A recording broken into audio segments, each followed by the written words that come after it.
All right, guys, we are going to talk about fats.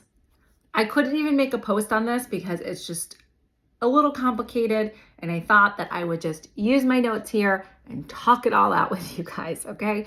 Because this is one where everybody is confused, and I want to clear up the confusion about what fats to eat and what fats not to eat and how much and all of that stuff, okay? So, we know back in the 90s, all right, fats, it was like fat-free everything. Remember those Snackwell cakes? If you're in your 40s, you probably remember them. They were delicious. They were fat-free. Now we know that fats are essential and necessary for us to achieve optimal health in our diets.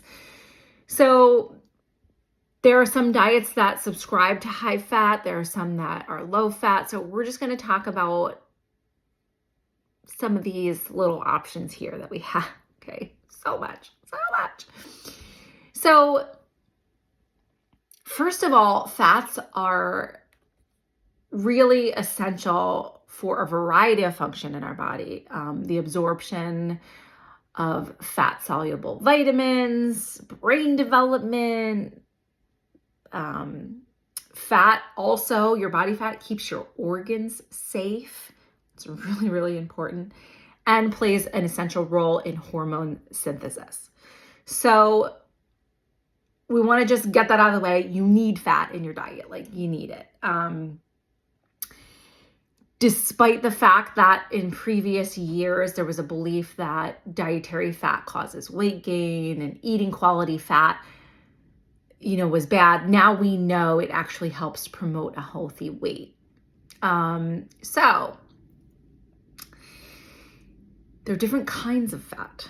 So let's talk about them. There's monosaturated and polyunsaturated, all trans fats. Okay. So we're going to talk about the ones that are important to you, the good ones first. Let's go to the good ones first. Monounsaturated and polyunsaturated are part of a nutritious diet. They support cardiovascular health, neurological health. They help moderate weight. It's good for you. But you want to find the ones that work well for you. You might not like some of these things that I'm about to talk about, so you want to explore them and figure out what works for you. So let's start with monounsaturated fats, MUFAs. It's like a very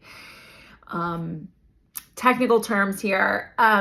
Monounsaturated fats are the heart healthy ones that support good cholesterol, HDL, and they lower your bad cholesterol, LDL. Don't really need to know about that. It's good for your cholesterol. It is important to know this little thing, that they're typically liquid at room temperature. Keep that in mind as we talk more. Vegetable oils.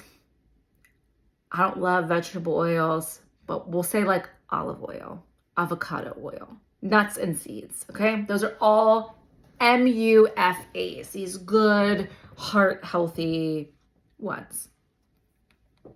Then you get into the polyunsaturated fatty acids, the PUFAs, right? MUFAs we just talked about. Now we're in PUFAs. These are also liquid at room temperature. It's good for you to know. This is where you hear the terms omega-3 and omega-6. They're considered essential to our diets because we can't synthesize them in our body. So there's all different kinds of omega-3s. You see them on bottles, EPA, DHA, ALA, all these things. It's a lot of shit, right? It's a lot of shit. Omega-3s, we know. I'm not even going to break down the omega-3s, okay? Just know salmon, mackerel, tuna, flax seeds. I'm going to give you a list. Walnuts, chia seeds, eggs that come from chickens that have high diet in omega-3s. You'll see that on some labels. Omega-6s are good for you, which are nuts, seeds, and some soy, believe it or not. You will see some people recommend corn oil and safflower oil. Those are not really great sources of it for other reasons. So I'm going to give you a list. These are the good fats. We're talking chia seeds, nuts, flax seeds, avocados, olive oil. Did I say seeds? Salmon. I said that already. Okay. These are the good ones. Those are the ones that you need to think about when you're fats. Now we're going to talk about saturated fatty acids. These are the ones that turn solid at room temperature. So, bacon grease, right? What happens to all that bacon grease? When you cook like a fatty meat and you leave that pan out because you don't wash it, it gets solid, right? It gets like congealy, right? These are mostly from animal-based foods. Not that you can't consume them, but you want to limit them. And they say like 10% of your diet, whatever that means, because who can really calculate that?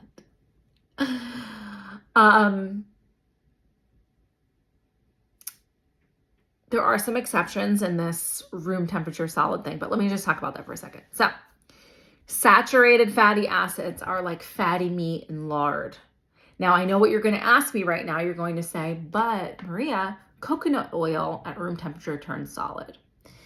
And that's like a whole plant-based source of saturated fat. It has lauric acid and other beneficial antibacterial, antifungal, cholesterol lowering properties. So that's like the anomaly. That's the exception. So coconut oil kind of goes in the good one, and it's okay to have. So I should have probably said that in the other one. It's just not a source.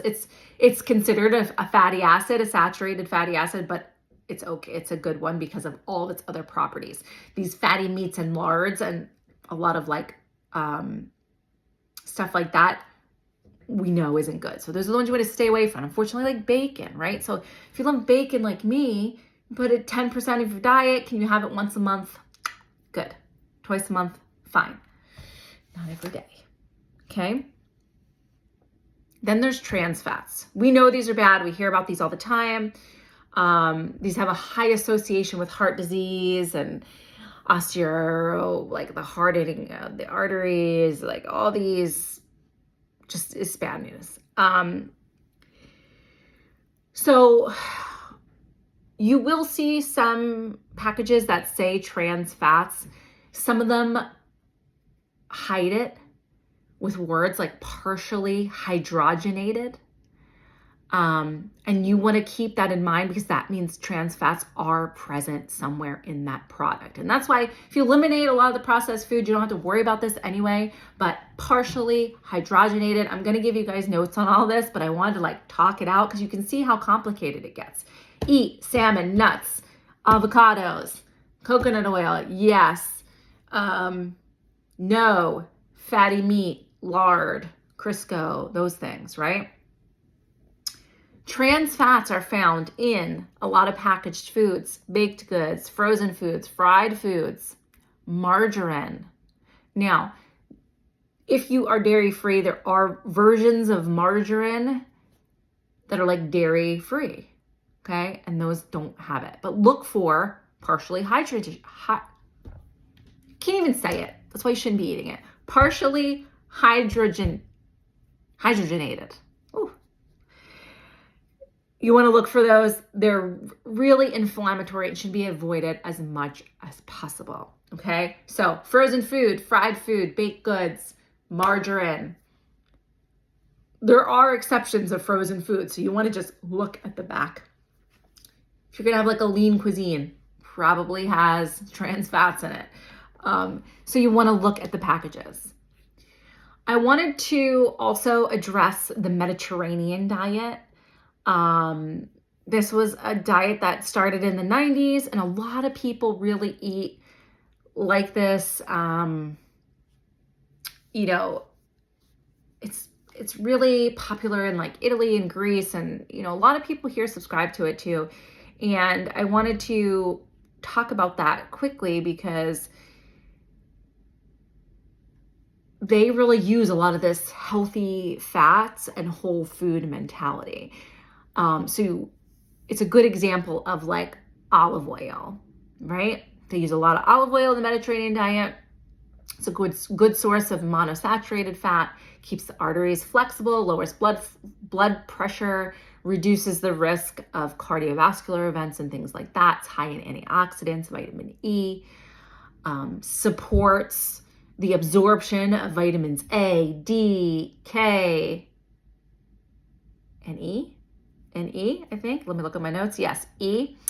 Obviously, it's great for cooking. You can put it on high heat, low heat, medium heat.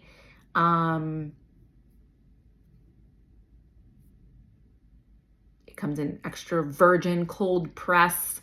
I mean, there's all kinds of versions of it, okay? So that's a good example of like a great oil to use that falls into a healthy fats. Nuts and seeds, almonds, cashews, pine nuts, tahini. I'm reading a list right now because this is not from memory. Pistachios, walnuts, hazelnuts, right? All good sources of monounsaturated and polyunsaturated fatty acids. Protein, magnesium, iron, all great stuff. Almonds, cashews, pine nuts, tahini, pistachios, walnuts, hazelnuts. It's like almost every nut. Notice peanuts aren't in there. They're high in calories when they're consumed in excess, so be mindful of the serving size, but great for, a small handful to get those good fats. Wild caught fish and seafood.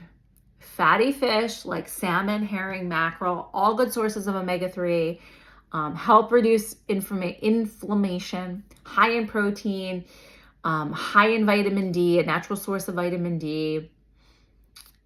Easy to prepare. And we can go down this road too about like sustainable methods of being caught and stuff like that. If you want, that's a whole nother ball of wax with these fish, but olive oil, those fatty fishes, nuts and seeds are some of the highest quality fat sources that you can include in your diet. So I wanted to take this big thing and break it down to smaller size. You just need to know about the good stuff to eat. Stay away from the fatty meats. Keep with the stuff that I mentioned. I'm going to break it down in a list for you so it's all there. That's it. If you have any questions, pop them below. If you have questions, can I have this? Can I have that? Can you look at this? Send them to me. Let's put them all below so we can get all the questions. I feel like this hopefully broke it down easy for you to figure out which fats are good and which fats are bad. Don't worry about the names of them, polyunsaturated, monounsaturated, trans fats, fatty fats, all these things. Just stick with the list that I'm going to give you, and salmon, mackerel, nuts, seeds, we'll get them all down in one spot, coconut oil, avocados, and you will be good to go. I promise. Thanks for watching. Put your questions below. Bye, guys.